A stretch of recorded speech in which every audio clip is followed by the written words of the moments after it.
So, reached mile 85, which is a deep gap. Yeah, deep gap, North Carolina. And came down the hill and ran into the infamous trail angel, Miss Janet. And it was just happenstance. I didn't coordinate that, but it was pretty awesome how all that worked out.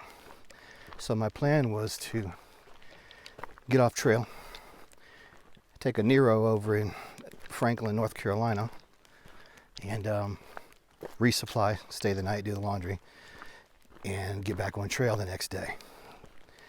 Things were going well.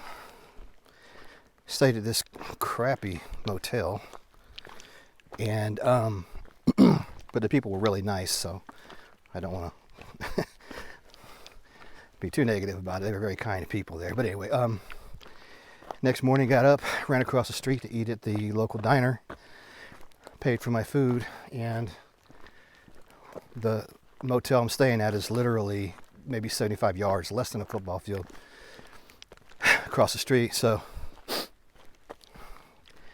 walked back across the street and couldn't find my wallet. About an hour later, searching all over the place, panic mode sets in.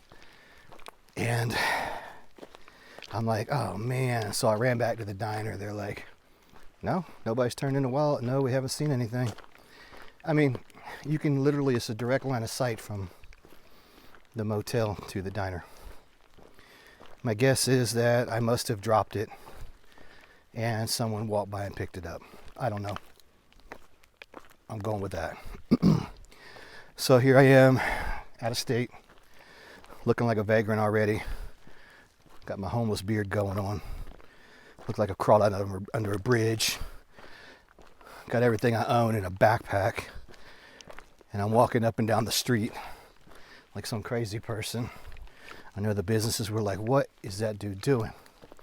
Of course, the day before that, they catch me hanging out at the laundromat, sitting outside with some dregs of society. So I told Allison the day before, I said, I hope that this is not a prophecy of things to come, like I'm going to wind up homeless and destitute. Because that was how I was looking the day before at the laundromat. Fast forward the next morning, here I am. No wallet, no cash, no credit cards, no ID. Anyway, called the wife at work while I'm on the phone with her. She's multitasking. She somehow, while I'm literally on the phone with her, feeling embarrassed, she's already canceled 2 of my credit cards, put a block on them, and she says, I'll be up there to get you at 5:30. I'm like, wow. So, talk about being supported. That's next level support.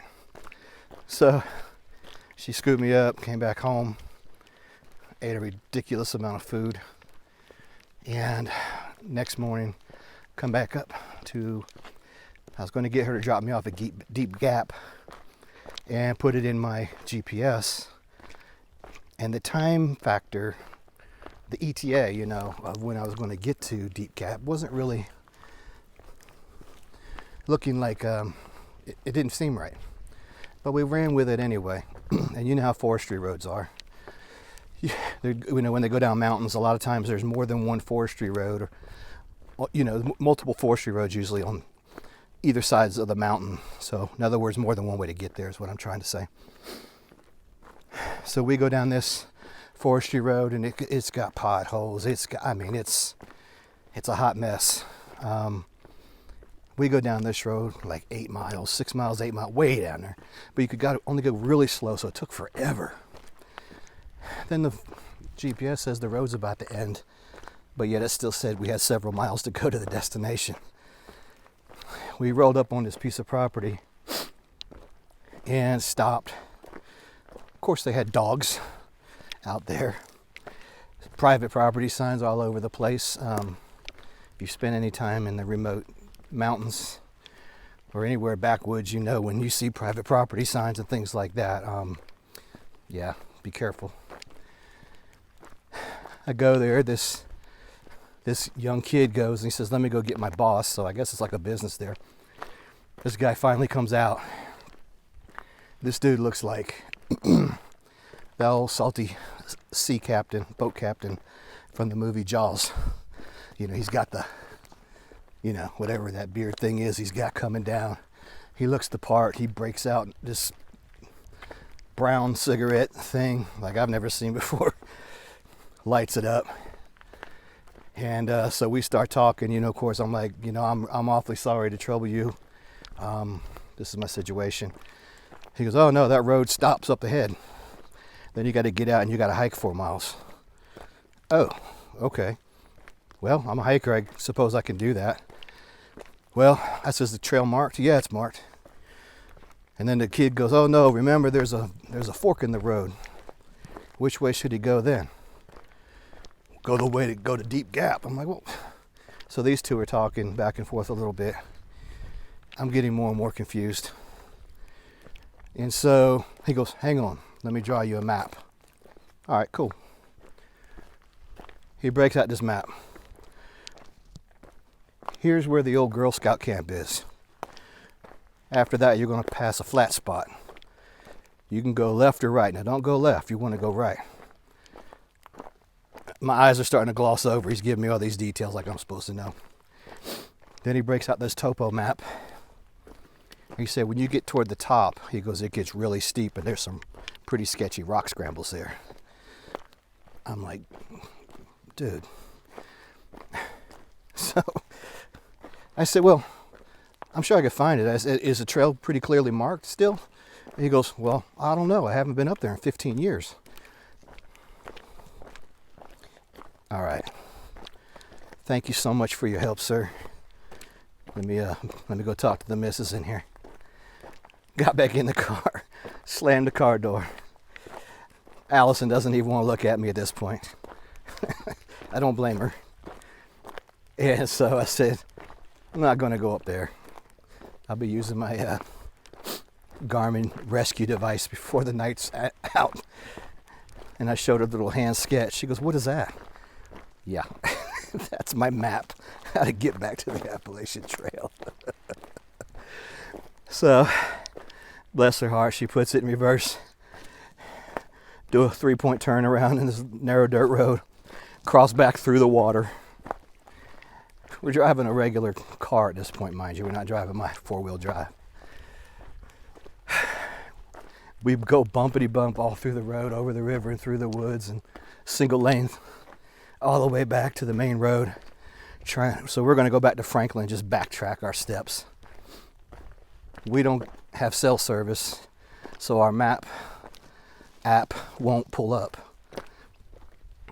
It was a hot mess, man. Finally, get back toward Franklin. I try to call some shuttle services. I get a hold of, I think by the third person, finally got a hold of a third shuttle service, and they're like, yeah, you know, we can come get you. Cool. So we agreed to meet at this certain place, and we get there, and we're waiting and waiting and waiting. Dude's fairly late, you know, but I'm grateful, mind you, but I think he was about 30, 40 minutes late, whatever. He gets there. He's a chatterbox. He's talk.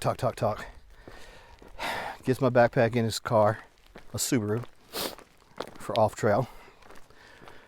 No disrespect to Subaru's, Buzz. And so off we go. And he goes, I don't know where this place is at. What do you mean you don't know where this place is at? On the phone you said, yeah, I know where I'm going and I'll come pick you up. Well, I've never been here before. Well, hold on. Then where are you going?